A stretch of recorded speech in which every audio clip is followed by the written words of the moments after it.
Mario King.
Oh, oh, oh, oh, oh. Mm.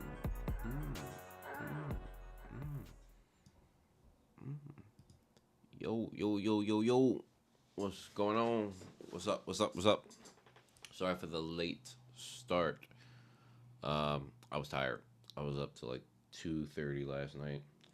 So, for those who already know, I work a night shift.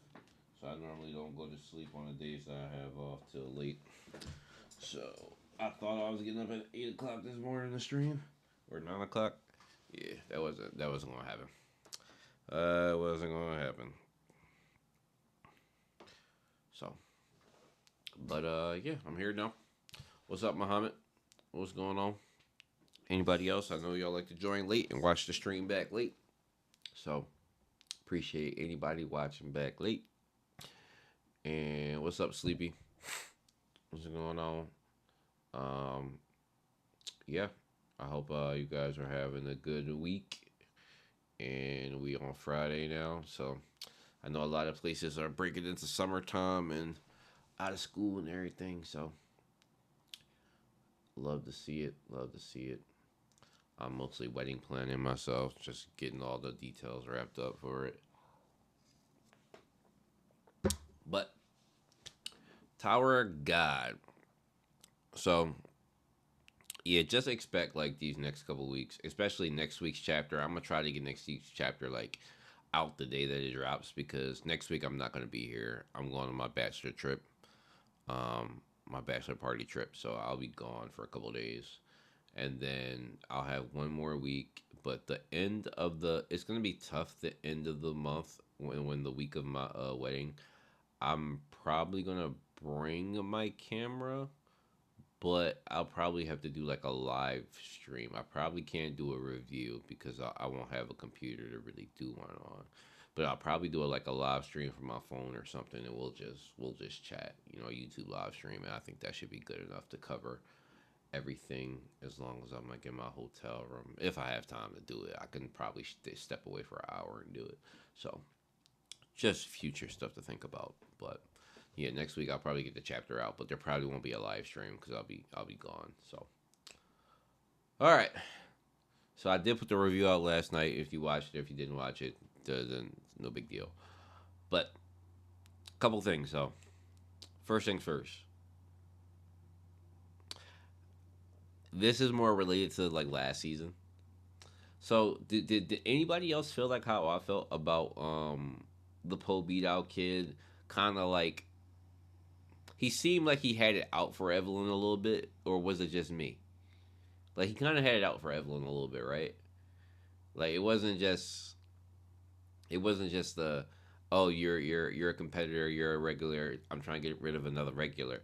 It kind of seemed like he really wanted to smoke her because she's from Lobopia, right? Like let's uh let's pull up the panels. Let's pull up the panels.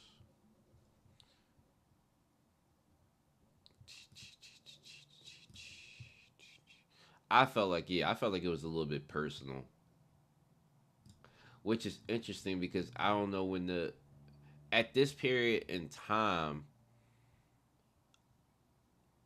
like obviously like the physical war didn't happen yet. Like obviously, right? But maybe like the small seeds of resentment that kind of like is like because obviously we know that time flows differently and it's time is very exponential in Tower of God, but this could have been a war that's been bubbling for hundreds of years, even the thousands of years. That's kind of been bubbled, and it it just was happening low key in the background, and I like the idea of that because that means that in season three, like this is like a legendary war. We already know the stakes of how big the war is and the shockwaves is going to send through the tower, right? But I'm saying if this was a war that was bubbling up even before Urek was coming into the tower, oh, that's fire. Like I love the idea of that. Like it's a really long standing war that just happened. So that would be like a cool thing to kind of work in. But yeah, this was definitely personal. Like absolutely positively personal to me. The way he said her name. Oh, thanks guys, I appreciate it. Thanks for that. Um, yeah, the way he said her name. Do, do, do, do,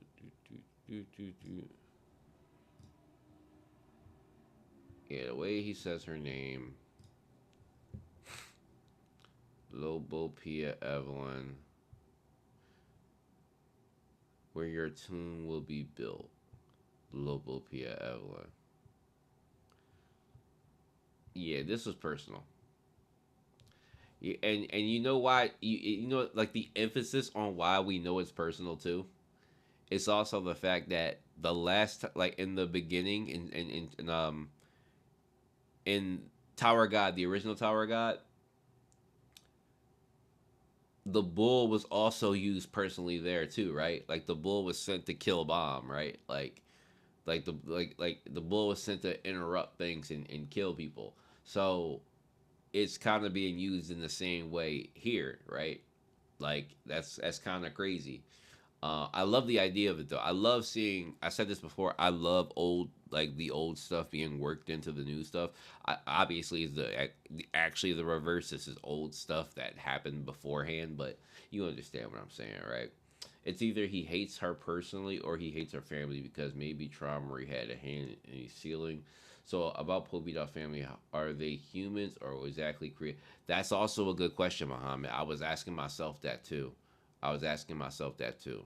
So, um, I personally think this is a war that's been doubling up. I don't think it's anything personal that he knows her or anything like that outside of like here. I think it's the Lobopia Pobidal war that's kind of bubbled up in resentment. So whether it's the Pobidal family know that and he got sealed because of Traumery low key, like because Traumery has something big to do with it, or I don't know. Like I'm thinking it has to be that though, and I again I hope it is because I love the idea of a war that has been bubbling over for thousands or 500 years. It's just a cool concept. Like it's not something that happened in a short period of time, right? So and then about the Pobidal being human. So that's the difficult concept to kind of understand because I believe there has to be some humans in there, right? I only say that because when you look at what's the kid's name from what's the kid that Caliban fought? Um Libolic. Libolic's a Pobidal, but he's obviously from another family too. He's from he's in the Coon family too, but he's also Pobidal as well. So when it comes to guys like that, who is like from multiple families, he has to have some human in him, right? He can't be like complete experiment. There's got to be some realness to him, right? So I don't know. I think it's something that CU does have to talk about, and he does have to explain, because like we've seen like there are so many different scriptures out there, and it seems like most of Gustane's family, at least the top dogs, are all scriptures. So, but then we don't know of any other secondary wives. We don't know about no mistresses.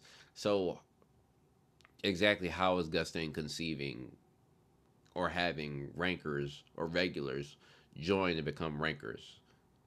I don't know. That's been a question even in the last season. Um, Especially the kids who favor Gustang, right? At least the ones that favor him, like this guy does. I I feel like this guy's got to be a scripture, right? He favors Gustang too much. Um, I don't think they inherited generational beef. I think she was just addressing Evelyn specifically. If it was any other of the families, he would have done the same. Yeah, okay. I mean, that's a free take. Like I said, I thought it was personal because he called her full name out, and he in the way he's doing it as like your tomb. It seems like personal. And again, the point that the bull was used before, kind of as a personal attack. So um, there are people who believe Baum isn't V and Arlen's son because he was killed by Zahar. Instead, Baum is a creation of the outside god. Well, that's the crazy thing about this whole thing, right? It's because we're trying to figure that out. So, again, like when one of the running theories out there is Zenu's theory that bombs are like, but there have been bomb clones that led up to bomb. So these clones that we're seeing supposedly is what is along the lines of what made bomb. So Neo, Lu, and the third Lu or the second Lu clones, and these are like the pre stages of bomb. Apparently, is the theory that's running out there, which I don't hate, but is or they're clones of V, one or the two, but um, there's definitely some outside guy influence. So yeah, um, maybe Pobito family are humans born from Gustang's sperm alone. No need for female egg, but also genetically modified. That's not a bad. That's possible. I think that's a very good idea and concept, Muhammad. I think that's possible. He should be. He is one of the smartest people in the tower, so I don't see that being something he couldn't not be able to achieve. So it's more like a come on, you thought you can trick me type of situation. I I I, I don't know, Sleepy. It feels personal to me.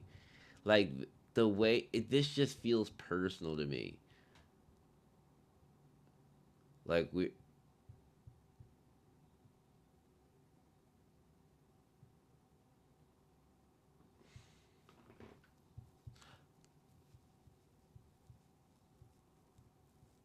Yeah, I don't know. This feels a little personal to me.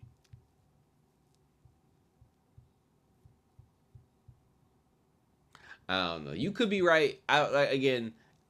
You could be right, but I feel like it's a little personal. Um, just came in. What did I miss and what we talking about? We were talking about. So I was saying that whether this attack on Evelyn that the Poe beat out kid started, whether it's personal or not, because we know that Poe beat out and Lobopia, they season 3 is all about them and their war, right? So I was saying that this attack on Evelyn that he's doing, while she was following them, this seems a little personal to me, like especially the way he calls her name out.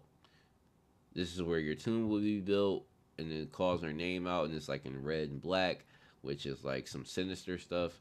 It seems a little personal, but I could be wrong. You know, it could just be it's a competition. We're regulars. This is what's supposed to happen. But I think it's also interesting that he's using the bull to attack her, like like in the original Tower of God, the bull was also used as a personal thing to kind of get rid of people. So it's kind of being used in the same light here. You guys remember the bull from season 1? Like this is the same thing that attacked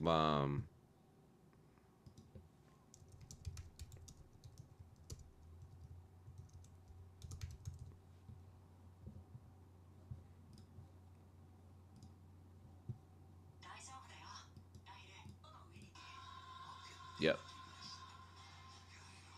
it's this thing.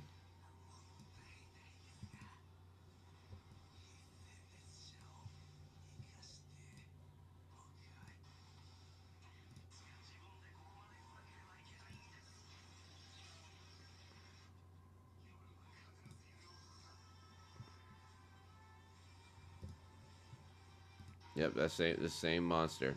It's the same monster.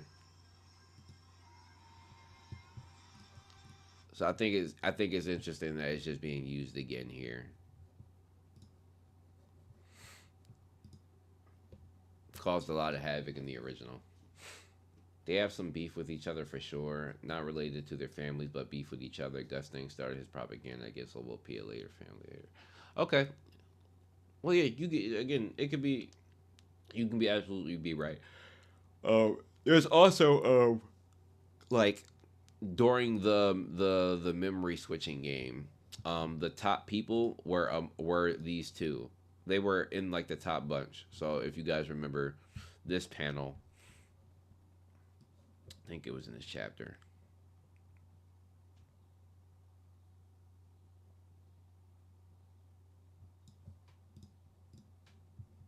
Was it chapter 4?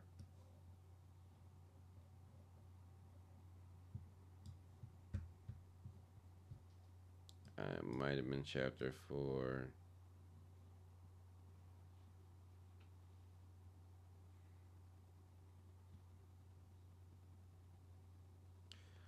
Let me see. I don't, maybe it wasn't chapter 4.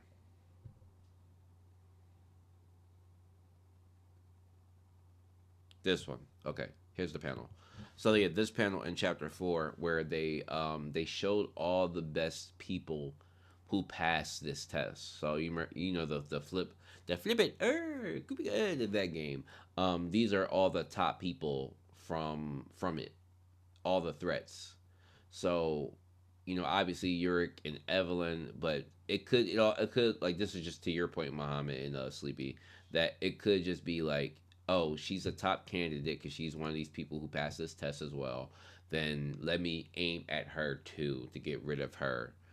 Um, and it could also be like she's from a family. It doesn't have to be personal. It could just be like, oh, she's a top regular. She's from another family. I need to make her lose. Um, yeah.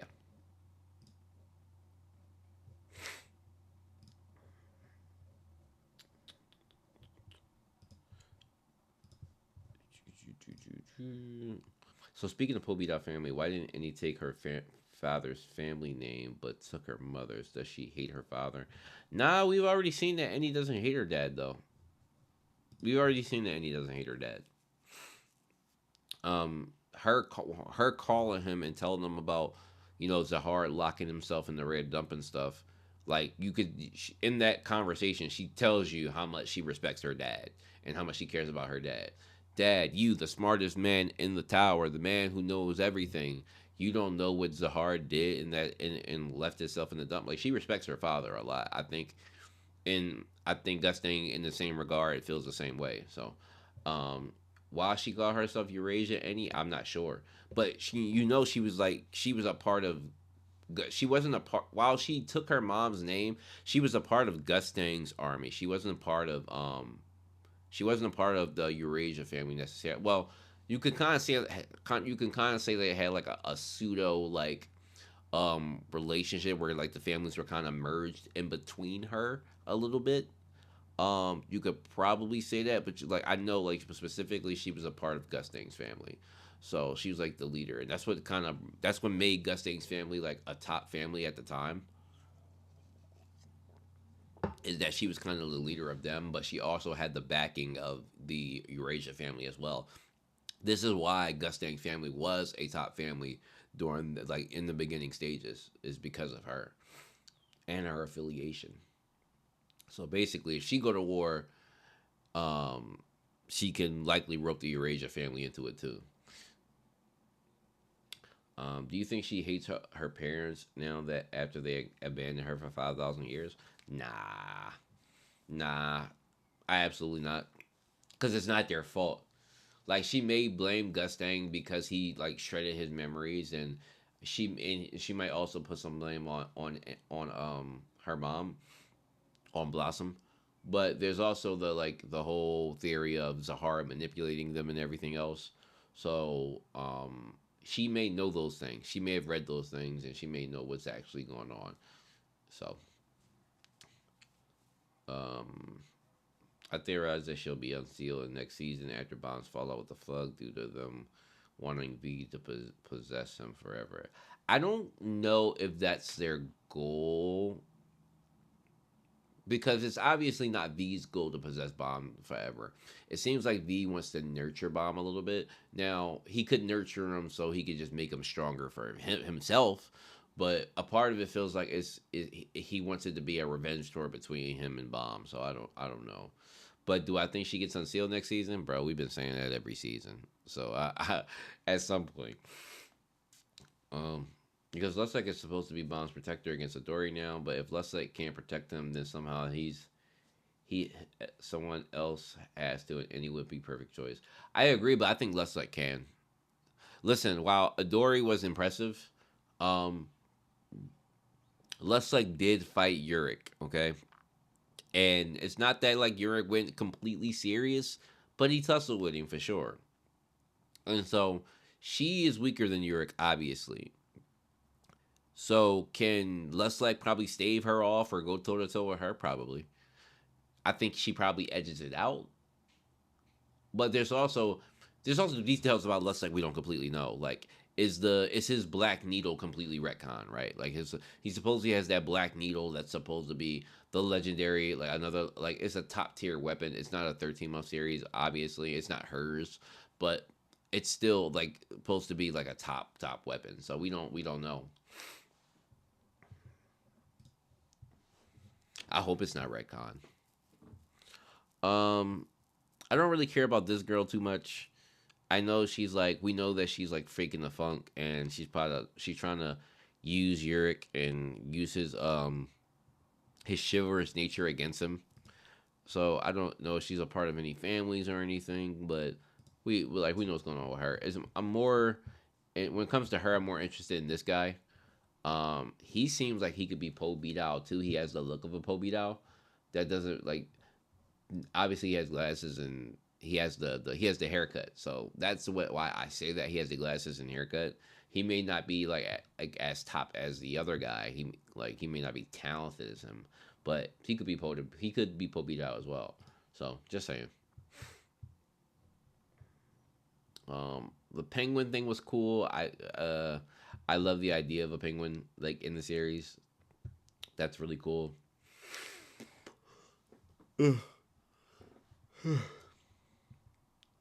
Then we're going to move to. We talked. No need to really talk about their exchange. Oh, so this whole thing, right? So the supervisors are all not in on it. I thought this was a interesting sequence here. However, if some kind of Shinua like a bull shows up, or if the queen of the dolphin gets mad, don't worry too much. Do you think the general supervisor hasn't thought of that already?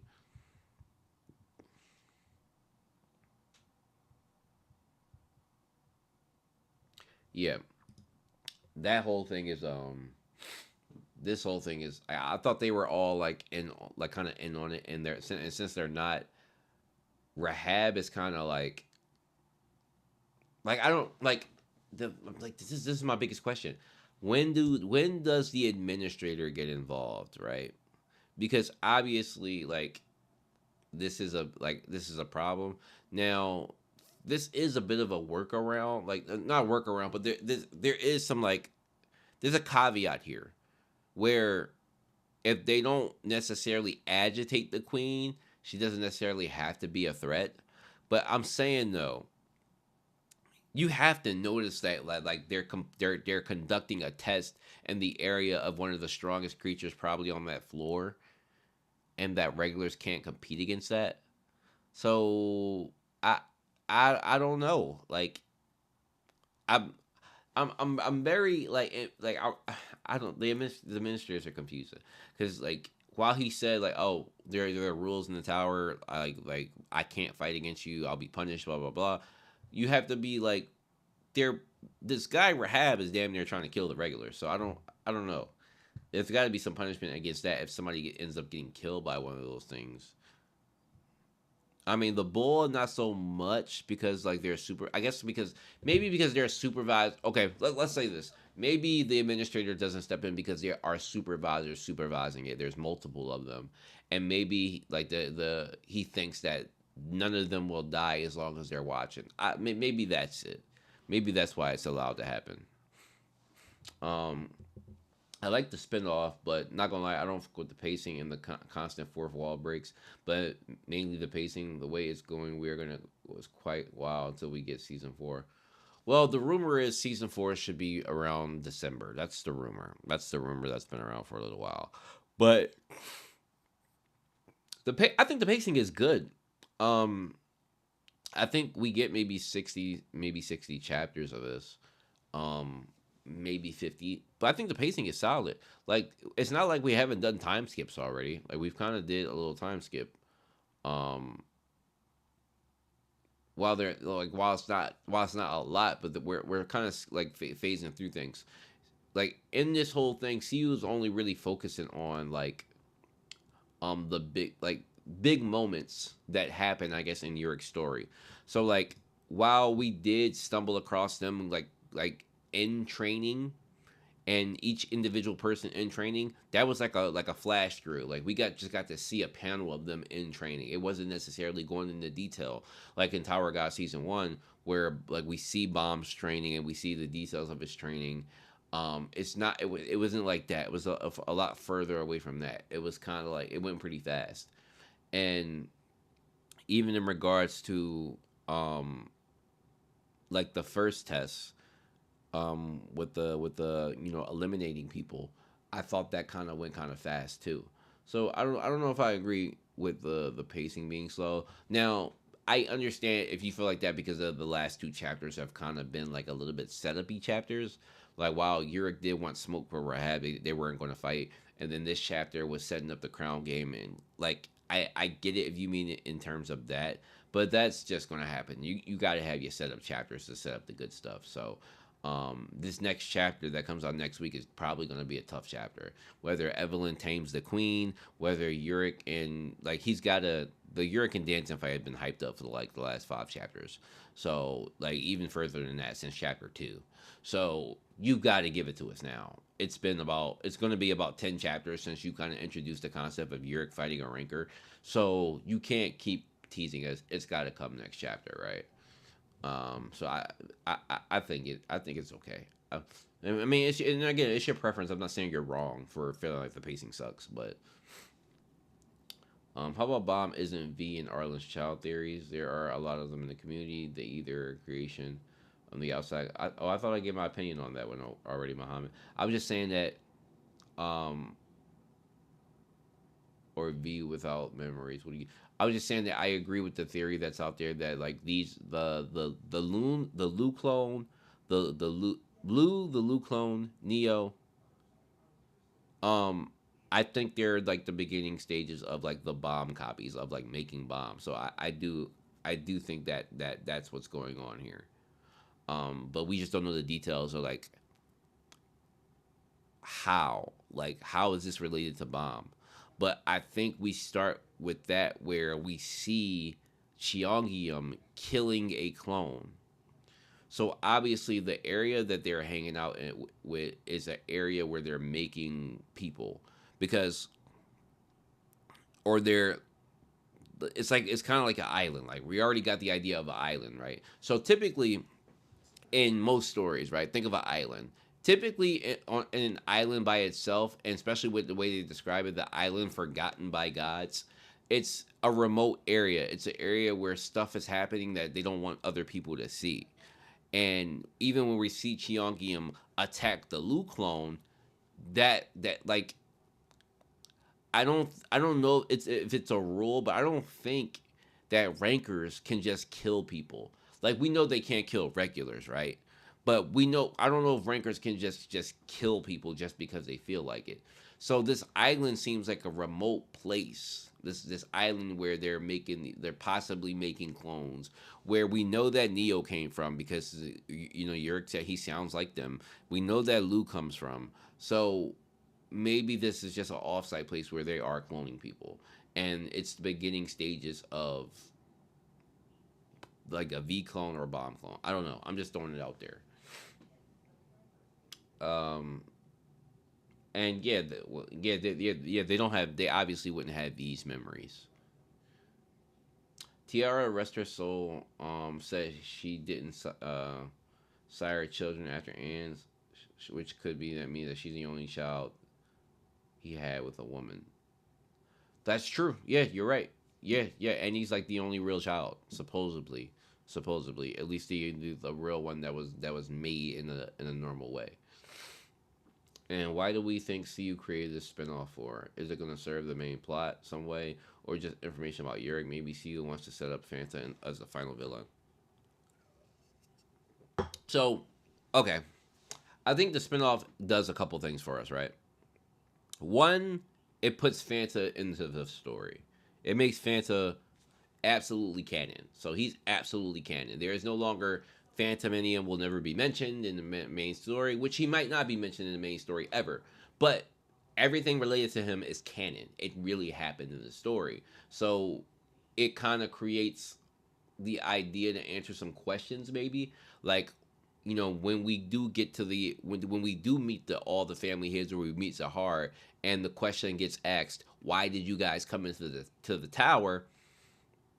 We have background on it. We understand a little bit more.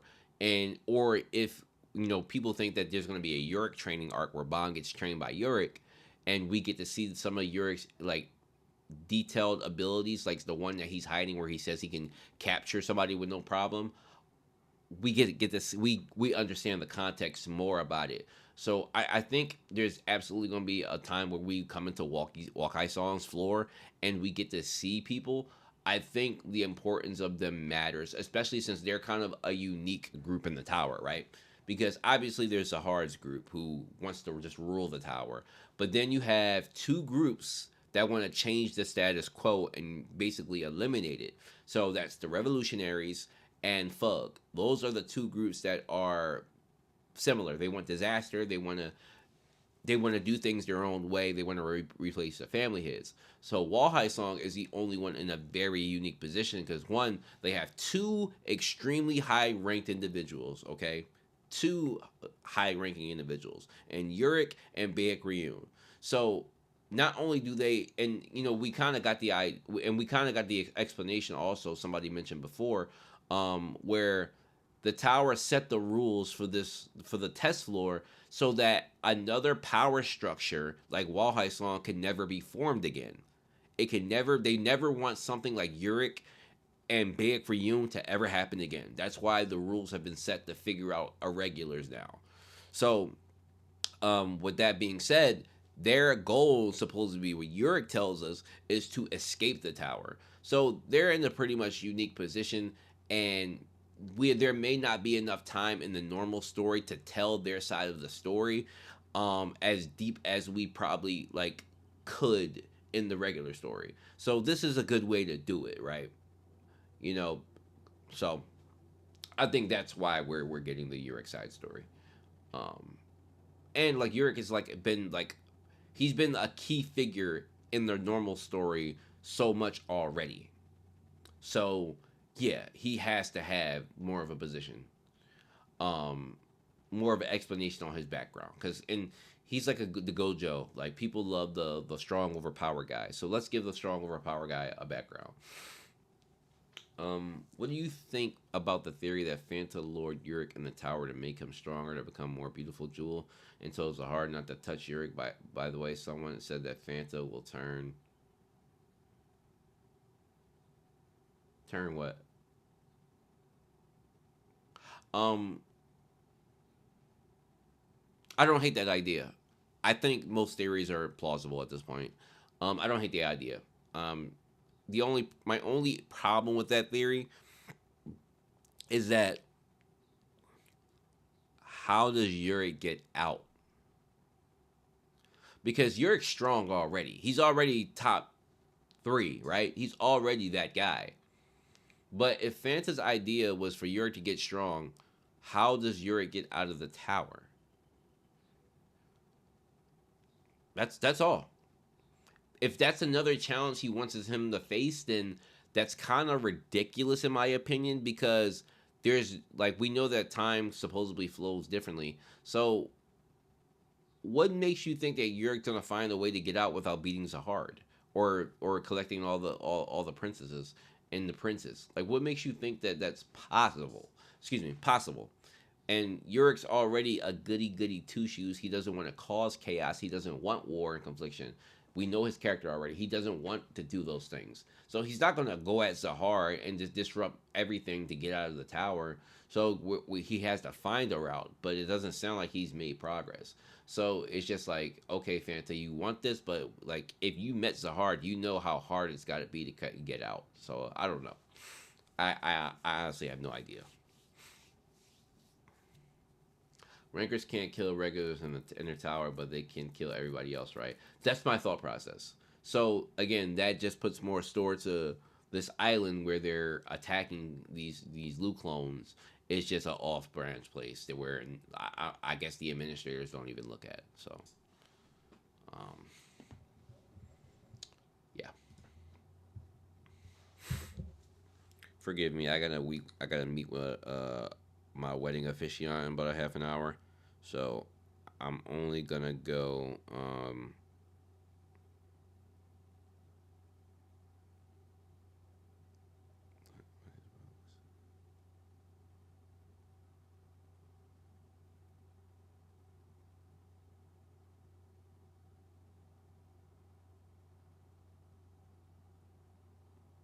He did get back to me. Okay, so I got a couple calls. Jesus. Okay, I gotta meet with my yeah. I got one. I got about 30 minutes. I gotta meet with a wedding officiant. I got another one at 3 o'clock, and then I gotta schedule another one. Trying to get this sorted out. Um, jeez. Speaking of getting out of the tower, wouldn't climbing the tower until the end would give you a way to get out of the tower? Why doesn't Yurik try to climb and beat Zahar? Because Yurik doesn't want the fight. He doesn't want to fight. He doesn't want to fight. That's why I'm saying that's why that theory is hard for me to understand, because if Phantom met Zahar, he should know the difficulty. He should at least examine and know and ask Zahar why he closed the tower off.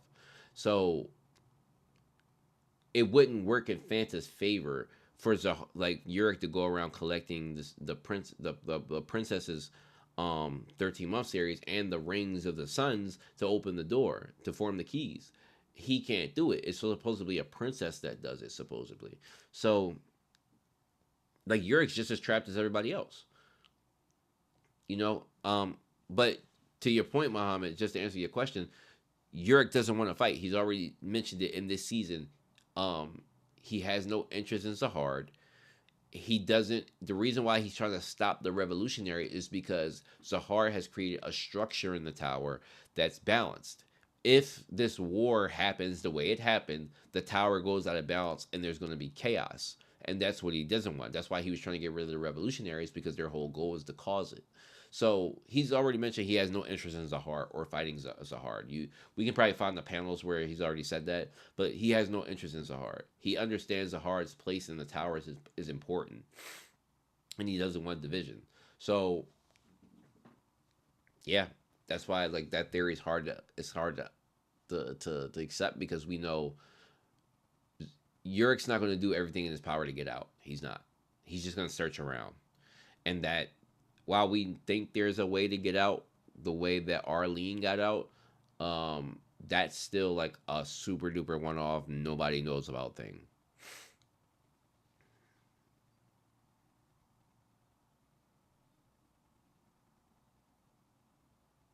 The concept of devouring souls to get powerful in the tower is interesting. Maybe the one to climb the tower will devour all the Shinsu along with the souls of everybody in the tower, dead or alive. Ooh, that'd be insane. That's like you're talking about billions of lives. Um, but Zahar is evil, bro. Do you really think he closed the tower for a noble cause? He killed Bomb as a baby. So I don't know. I think part of it was selfishness. I do think he closed the power off for selfish reasons.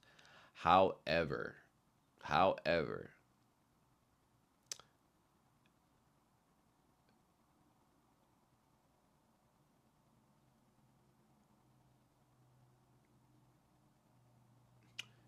it's just it's I like he did an evil deed. Don't get me wrong. He did something evil. He killed Bomb as a kid. I get it. But again, you'll have the other side of that of people who don't know it. And even if they found out, I doubt they would care.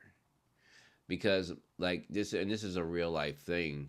Most people only care about their own lives, right? Most people only care about their surroundings and their communities.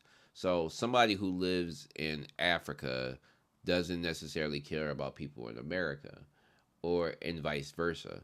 So, and then there's also the status thing, right? So somebody living in poverty, while they may be jealous of somebody living in luxury, but the person living in luxury doesn't care about the person living in poverty.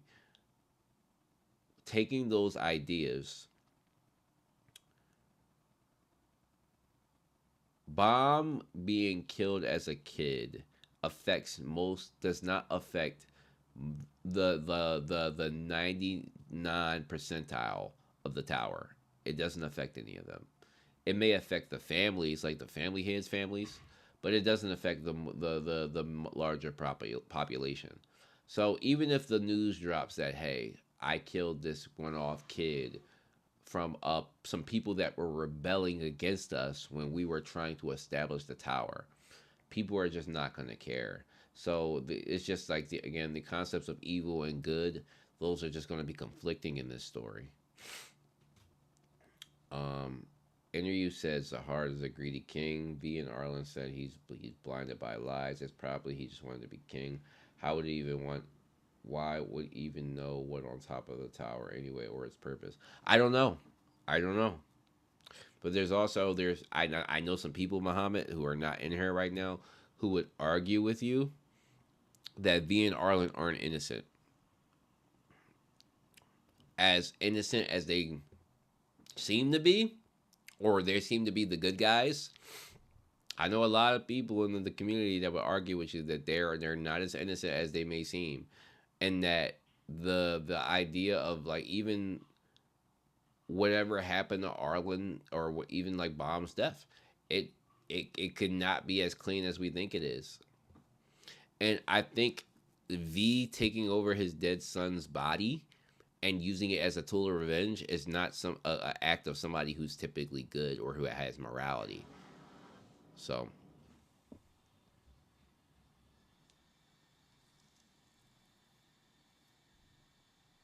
if the tower's purpose was so evil that it would lead to everybody's deaths, the Hard would have told the residents instead of lying to them.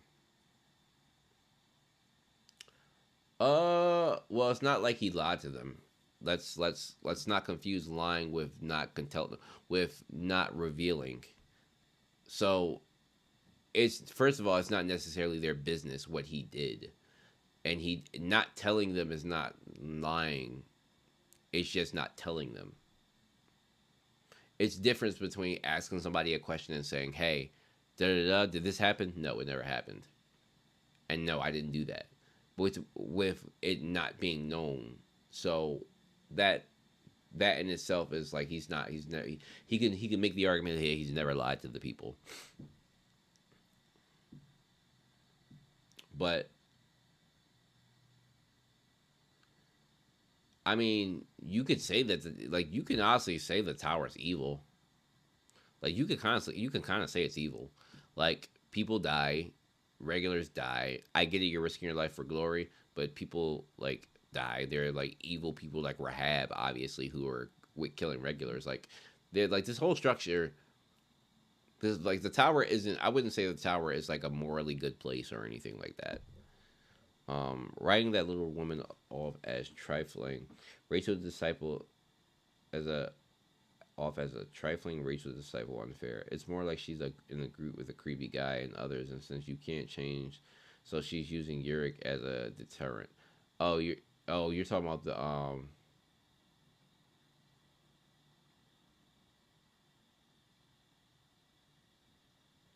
uh no. Are you talking about the blue haired girl? No, I can't agree with you there, Sleepy.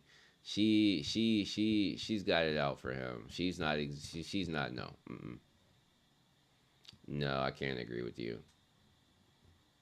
I can't agree with you because in chapter 6, I don't know if you remember, maybe you forgot.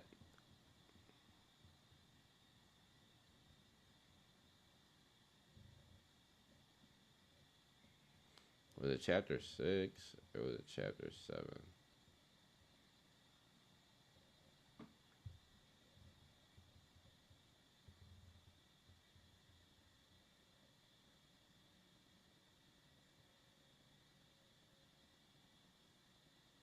Yes, the end of this, right? Yep.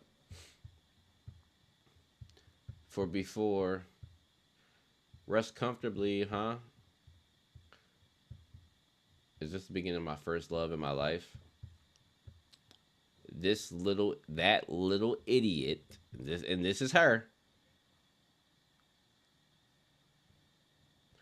No, this is her talking about Yurik. That little idiot blushing for so little. My guess was right. That guy is clearly single. He may look like someone simple and dumb, but he's strong and easy to fool.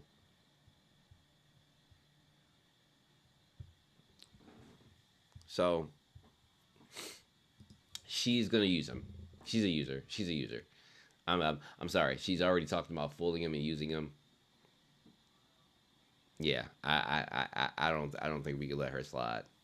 Didn't Zahar say his son from the princess who collects all 13 will continue climbing the tower after him, which is why he rigged the game of princesses.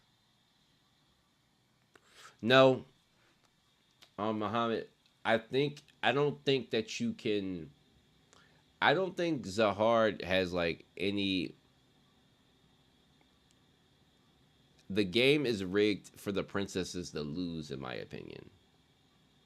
Like I don't think anybody can collect all 13-month series. Like I don't even think it's possible. Because one, all the princesses come from specific families. So, and these girls are the cornerstones in their family, right? Like Annie's a cornerstone in Po Beat Out. Hence why Po Beat Out is the one that's rebelling right now. She was a key figure. Then you have Adori, who is a part of the Ari family. If she was to die or fight or get killed by somebody like Macheni, that causes a war. Like these people are important figures to their parties. So, like each princess, especially the ones from different families, they're important to their families. So it's got to be it's personal for them. So you rig the game in a way where these princesses from specific families have to go at each other and kill each other. Now it's different for ones like, and this is why it works in the favor of somebody like I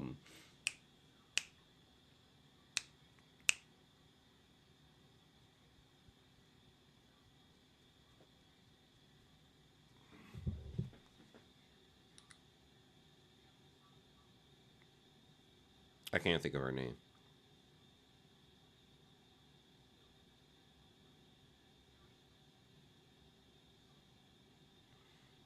I can't think of her name.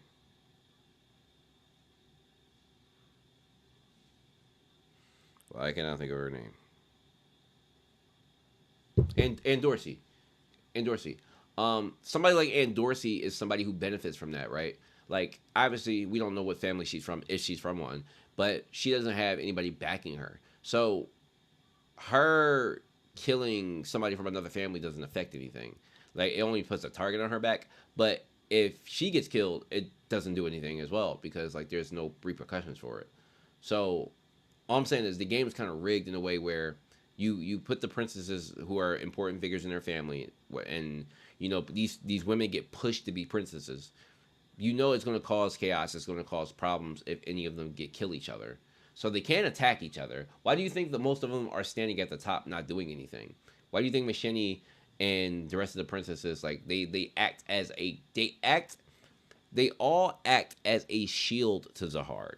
First of all, they're in Zahard's army, so they act as a shield for Zahard. First of all, they're the most powerful. There are some of the most powerful beings in the tower, and together they're supposed to be unstoppable, as we've been told. So they're not collecting none of them have the goal of collecting them because it's not feasible. It doesn't work. And if any of them fight each other, you're causing chaos immediately. It's a war immediately. And then like if they're part of, they serve Zahard as a part of Zahard's guard and Zahard's army, bro. They're like the system is not set up for this to be a competition that's going to end. And it never was.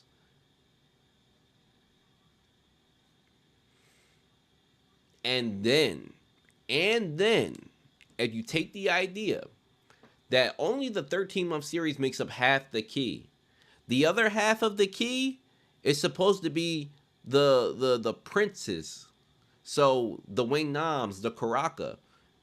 If what we know to be true is that Wing Nam, Karaka, the captain, if at some point when they were locked in the red dump, and we don't know if the captain has a red ring yet. We don't know, but he should. He should have one.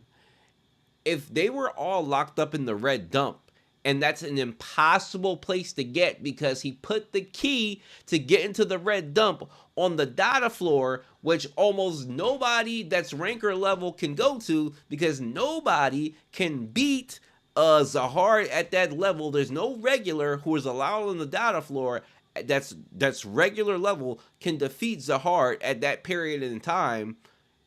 Impossible, except for Bomb.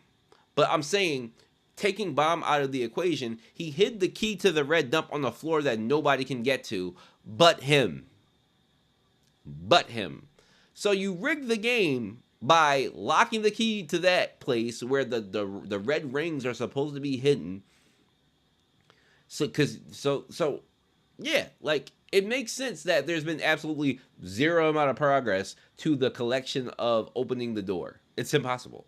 He like it's just no, no.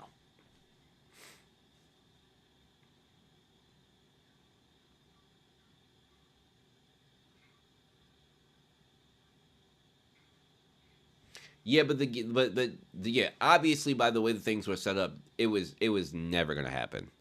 It was never gonna happen. Like it's impossible. Like obviously like Bond was the one to change things because he got the key. Um, but it seems like the Red Rum people are already out, and we don't know the mystery behind that as well.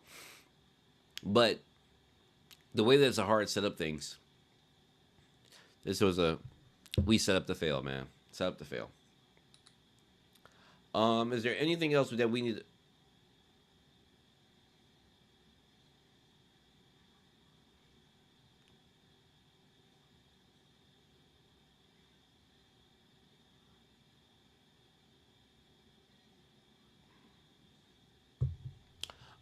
So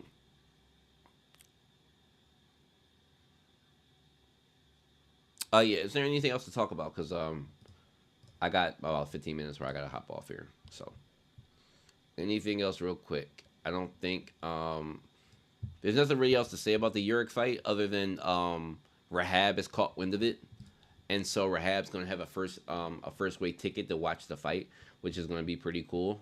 Um, Maybe we can finally make the connection of what he is and what this dark power he has, if it's related to Phantominium at all, because we talked about a little about that last week.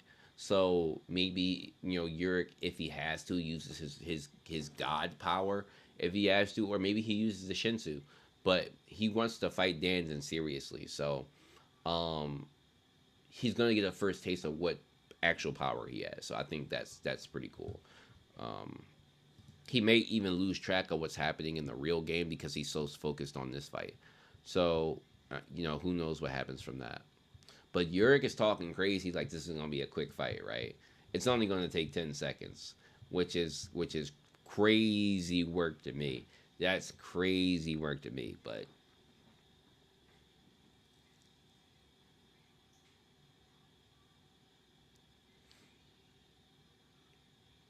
yeah, I think he uses his light powers here. I think he tests his light powers against somebody who's tower trained and tower born, like Danzin, to see how he stacks up against it. I think it's the perfect opportunity. So yeah.